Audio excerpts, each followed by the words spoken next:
Hello, and welcome to Diva Talks Live.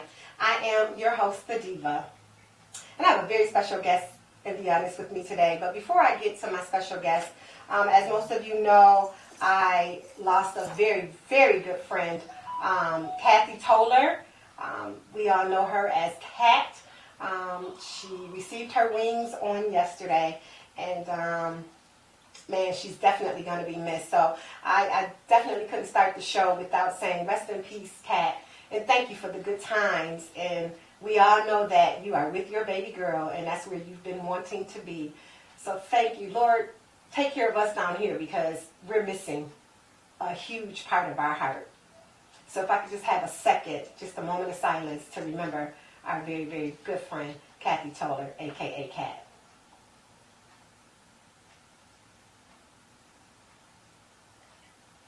Thank you.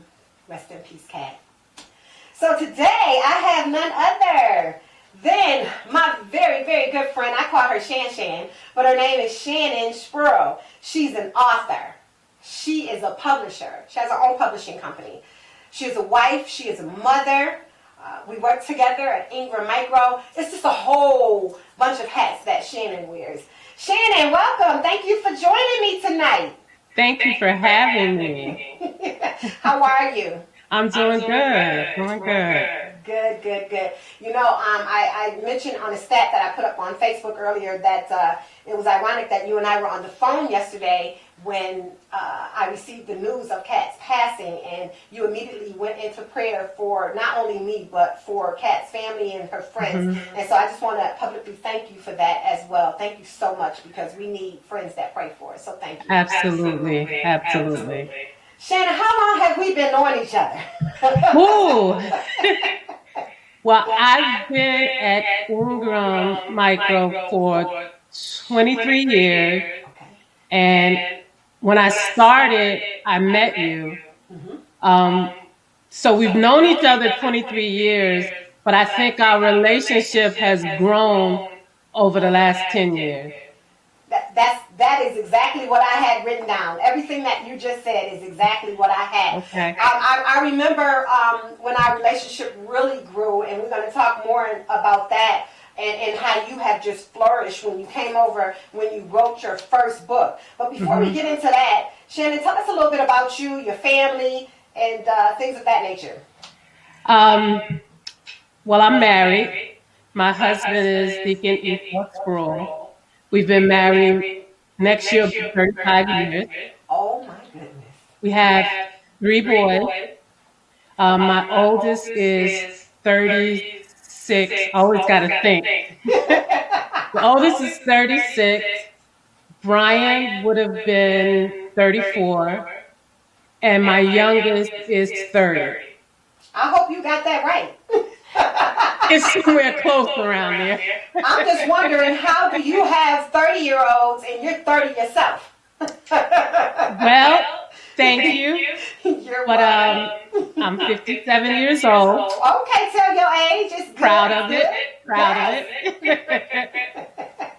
Awesome. I know magic.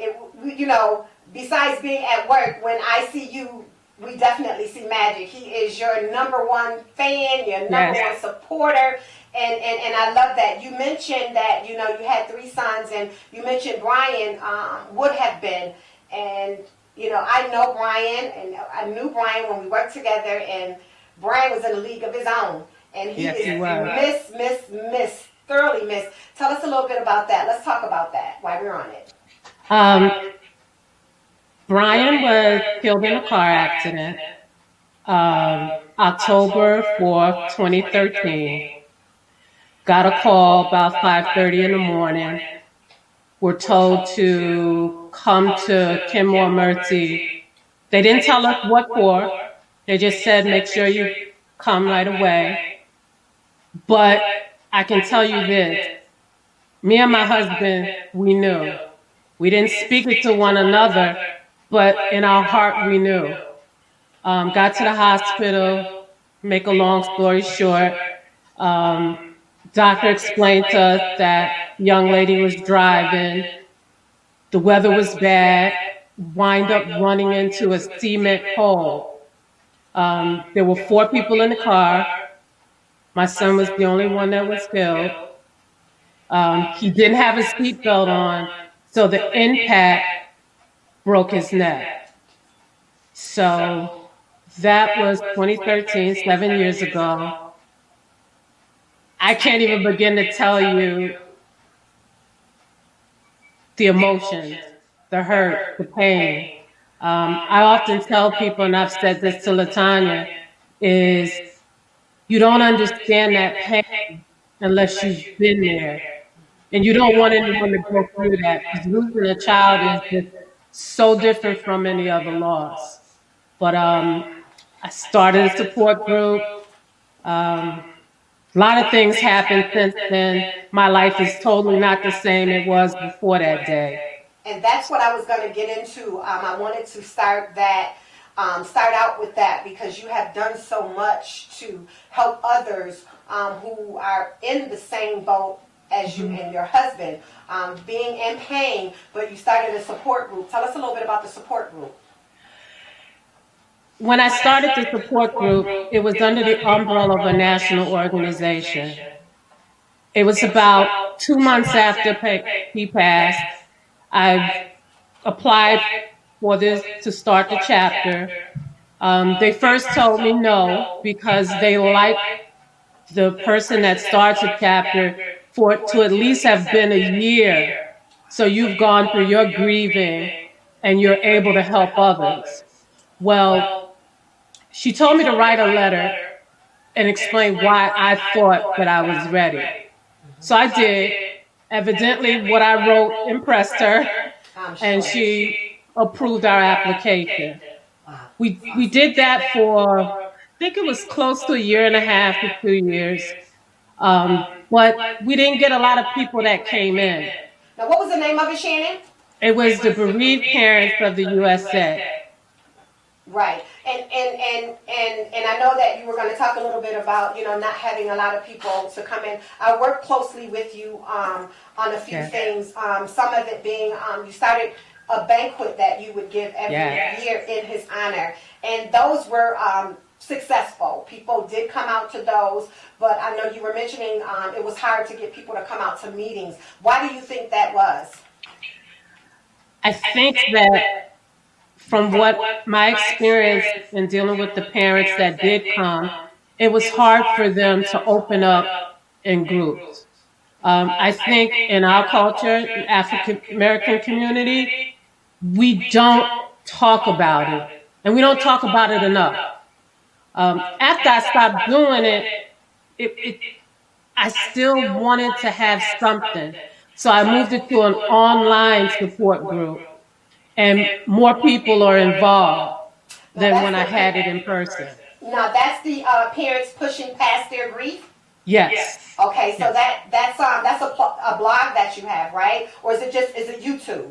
It is, so there's a Facebook group where all the parents are a part. It's a private group. But we have a Facebook channel, we have a YouTube channel, and a blog.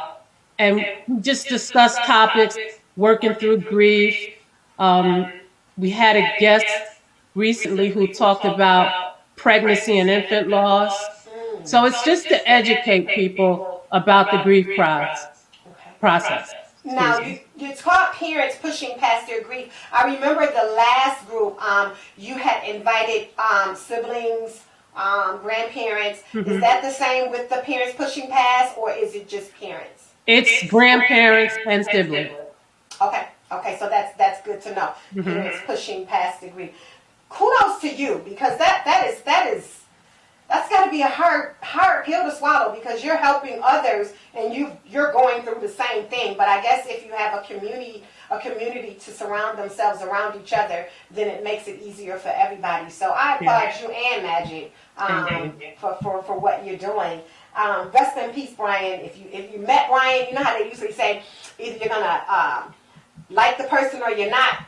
You had no choice. You were going to love Brian regardless. He was unapologetically great in his own way. So rest in peace, Brian. I love me some Brian. Thank you for sharing your story, Shannon. I I know the story, and it gets to me every single time. But something that we want to move forward on is these books. How many books have you written, Shannon? I am currently working on book number 11. Now, let me tell you, most of you may or may not know this. When you wrote your first book in 2016? 2010. 2010. Okay, and what was the name of that book? My Reflection in the Mirror. Okay, so let me tell you just a backstory about that. Do you remember coming over to my desk and you were talking about writing a book, and you were kind of unsure if you wanted to write this book? And I'm like, well, why? Just write it. He was like, I'm not sure if people want to hear my story. And you wrote the book. You had me read it. It knocked me off my feet. And I'm not just saying that because your story was a story that I had no idea. The things that you went through, the things that you were going through. Awesome, awesome, awesome. But then you took that book and you turned it into another book, or you collaborated 2 books. And what did you? I have a book here, and I know this is no longer on the shelves, but My Reflection in the Mirror and the Shattered Mirror, Picking Up the Pieces. I brought this because you autographed it for me. And talk a little bit about this and why you put 2 books into one. Well, I initially, when I was writing, my first book was actually going to be a fiction. It was going to be a murder mystery. I was at a conference with my church, and one of the guest ministers had came up to me and said, you're writing a book, aren't you? So I was kind of like, whoa, how did he know this? So I said, yes, I am. He says, what I need you to do is go home. You need to tear that book up and tell your story. So initially, of course, I was kind of offended. Like, tear my book up? What are you talking about? Right. So I thought about it, and actually I started praying on it, and I understood what he meant. I had a story to tell. And of course, that's when I came to you, because I went through a lot, and there was some real personal stuff, and I was like, should I be sharing this? And I prayed on it, and I realized that there's another young girl out there who has gone through some of the similar things that I've gone through and may be feeling hopeless. So if I share my story, or if I give my testimony, that'll give that person some hope. So that was the purpose of me writing the first book, to provide encouragement to other young women. Well, of course, fast forward, Brian passes away. So in my mind, my story continued. So I needed to tell that part of the story. So that was the remake of the book, because I wanted to include how I got through that process also. Wow. Amazing, amazing. Well, now, so you also came over to my desk and asked me to read a couple of books, and then you turned it into, you should be my literary agent. And I'm like, well, what is that? And after you explained to me what it was, I said, absolutely not. And you said, absolutely yes. And I became her literary agent. Yeah. So I'll tell you, Shannon starts writing these books. And I'm reading these books, and I'm like, who is this person? Because this was a total different person. Now, these were fiction, the other ones that you started writing, correct? Mm-hmm. Correct. I'm telling you guys, these stories I'm reading, and then I began to fear Shannon, because these books that she started writing, I'm like, who is this person? And it would have you on the edge of your seat. And I found myself starting to read the book and never putting the book down. I would go on lunch, I would read it in my car, and not just because I was her literary agent. And if you know what a literary agent is, you would know that you read the book and things of that nature, but because the book was so darn good. And I would literally finish a book in a day or two. And I'm like, Shannon, this is so good. Where are you coming up? It was almost like The Murder, She Wrote, those types of things. Good enough to be a TV show. But it scared me, because I'm like, who is this person writing these books? But Shannon, talk about some of these books, and when you came up with, without giving your secrets away, talk about some of these books and name some of those books that you wrote and why you wrote those. Okay, so the first book was Forbidden to Tell, Secrets Can Kill, Woo. Her Vanishing Heart, Guilty Lies and Innocent Truth. Trying to remember them off the top of my head. But you know what? I've always been a creative person, and I love to write. And I love mysteries. I love sci-fi, horror, and I'm a huge Stephen King fan. So I know like a lot of people, they have a process when they write. They do their outline. I mean, they go through a whole process. Me, I write differently. I sit there and I just put myself in the story, and it just comes, and I just write. And yeah, because you were plopping those books out one after the other. You're like, I have another one. You're done with that one. I have another one. I'm like, where are these stories coming from? And they were all so good, and they had a twist to it that you would think you could figure out. And you're like, oh, I know where this is going. And then when you finish, you're like, oh my goodness, I had no idea that this is how the story was going to end. And so, I mean, it was awesome. So I remember you did, when we had your first book signing, I believe that was September 17th, 2016. Oh, you got a good memory. Yes. Well, you have to do homework too. But we had your very first book signing. So, backstory with Shannon. Shannon is the type of person that stays in the background. So you really don't know all her capabilities because she stays in the background. And so once she started to come out, I was like, who is that person? Because not only did she start writing books, she was like, you know what? I'm going to have my own publishing company. And bam, you have your own publishing company. What's the name of your publishing company? And let's talk about that. It's SMS, Right On Publishing, and Right On is WRITE. And it's an LLC. And I believe you published a little girl's book, correct? No, we were supposed to, and that fell through. Okay. My first client was a young man, and he wrote, and the funny thing about it is when he came to me, it's a book about vampires. And I looked at him like, okay, I'm going to take him on. We did the contract. But I'm saying to myself, this young man's not going to write a story that, is going to be intriguing. Oh, my God. This book was phenomenal. I read it like twice. It was so good. So he was my first client. I worked with another lady just recently. Her name is Marilyn Foote. She wrote an autobiography. It's called The 10 Box Saving. And that was a long process because she took ill. But I was really excited about that. And that's it. I've helped a few people through the publishing process. But from the beginning to the end, I just had the 2 clients. Now, what do you suggest to someone who is thinking about writing a book and coming to you to have the book published? What are maybe the first 3 steps that they should look into? So I tell everyone that comes to me, number 1, I ask them where are they at in the process.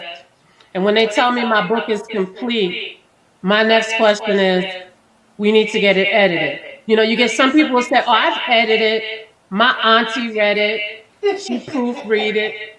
But I let them know that you cannot do the biggest thing you need to do is get your book professionally edited. Your book is a reflection of you. You want it to be error-free. I've picked up books that are littered with errors everywhere. Good story, but I can't get past it because every other page there's an error. Right. So it's very important that you have a clean book. And I tell them editing is the most expensive part of the process. So save your money because you need to have it edited. I am not like a standard publishing company. I try to educate my customers. Awesome. That's good. I give them an option because there's some customers that just say, I don't want any parts of it. Just publish my book. But I offer them I will educate you on how to do this yourself. Okay. It's a tedious process, but I had to learn it. And so I'll tell you this. My first book, I made a ton of mistakes. Number one, I didn't get it professionally edited. I had to pull it off the shelf. I had to redo it, get it edited, and I revamped the cover. All of this I learned along the way. I did my research. I talked to people that's already in the industry, and I learned and I taught myself. And I thought that if somebody else is going through this, I want them to know, because there's companies out here that rip you off. Oh yeah, I've absolutely. taken on customers that have gone through and lost money because they were promised something that they didn't get. Wow. So I want them to know the step-by-step what I'm doing. That's good. That's great. So where can they find your books, Shannon? On my website or on Amazon.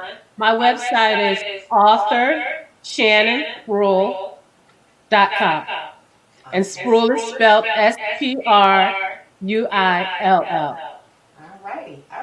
So I want you to tell us a fun fact about you. I'm going to see if it's going to be something that I have written down.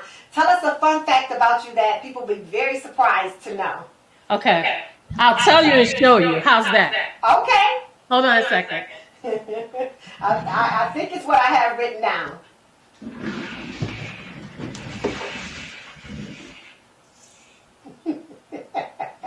I am the biggest wrestling fanatic. Yes, that's exactly what I have written down. And here's my collection of belts. Oh my! I could not believe that. Yes. You see that? Do you see that? Do you guys see that? Before COVID, Shannon and her husband would be downtown at the arena for these wrestling matches. I had no idea. I'm like, are you serious? So who is your favorite wrestler? Roman Reigns. Okay, so I'm just gonna ask you, and I don't want to spoil it for the wrestling people and everybody that love it. You know it's fake, right? No. Okay. We can't debate that now, but it's not fake. We'll leave that right there. You continue to enjoy what it is. I watch Ratchet TV, so you do what you do, and I'll continue doing what I do. But I do know that is something that was a fun fact, and I'm glad that I was correct on that. Before we end, Shannon, you received an award, an awesome award, Women Touching the World Award. How did you feel about that? I was very humble. I didn't expect it.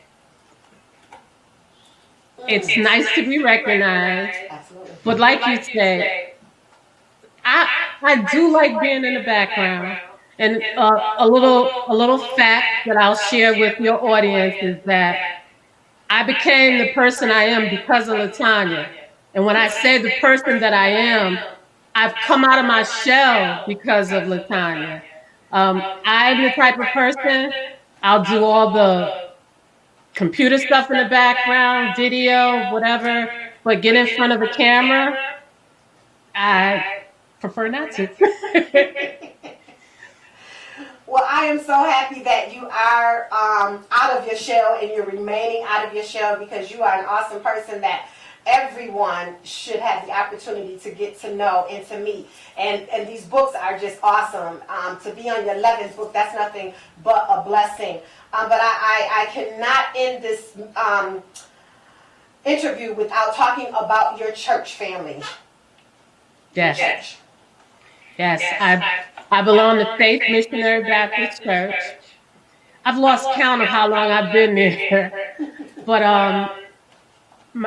my pastor is Pastor James R. Banks II. And you hit it right on the head. It's a family. I've never been to a church where I was so welcome. I teach Sunday school. I convene the women's ministry, and it has helped me grow so much. I've learned so much, and my relationship with God is just at a whole new level. Beautiful, beautiful. Yes. We love Pastor Banks and everyone Yes. over there at Faith. They are our neighbors right down the street on Yes. Humboldt. Shannon, this has been awesome. Yes, yes. Awesome. You know, we could have talked for like an hour, Right, 2 hours. right, exactly. and you know, but the main important thing is I wanted to let everybody know what a great author you are, and please support Shannon. Amazon or go to her page and, you know, books that she has written. These are some great reads. Trust me when I tell you, some great reads. Shannon, I do appreciate you spending some time with me tonight. I love you. I love you like a sister. I'm going to continue to love you. I'm going to back you. I'm going to be right there for you. Everything except for wrestling. But I'm going to get you there. I will back you. Keep doing what you're doing. Thank Keep you. letting God work and keep following his steps because you are amazing. And Thank you. I'm just blessed that you took time tonight to be on the Diva Talk show. I appreciate you. Thank you so much. All right. Before I go, once again, I just like to say rest in peace to Kat. And I want to thank everybody for showing love. Kat touched so many people. And it's like I said, it's just ironic that we had Shannon on the show today because the way that I felt about Kat is the way that I felt about her son Brian, and both tragic deaths. So that the season that we're living in, this COVID season, it just reminds you that you have to tell your loved ones that you love them. I don't care if it's a text, if it's a phone call, if it's a genie in a bottle. Get to them and let them know that you love them because you never know the day, the time, the hour. Only God knows. So while you still have the opportunity, do so. Do so. Mend those broken whatever it is that you have. It's not even worth it. Live your best life. And in closing, I have to have the Bills. Go Bills. They did their thing last night. And we're super proud of the Buffalo Bills. As always, Thursday night you can catch Corey and I on 45s on the 8. But if nothing else, make sure that you're happy. Because if you're not, you can't make anyone else happy. So find your happy space. Thank you so much for joining me. Hope to see you next week. Stay blessed. Stay safe. Good night.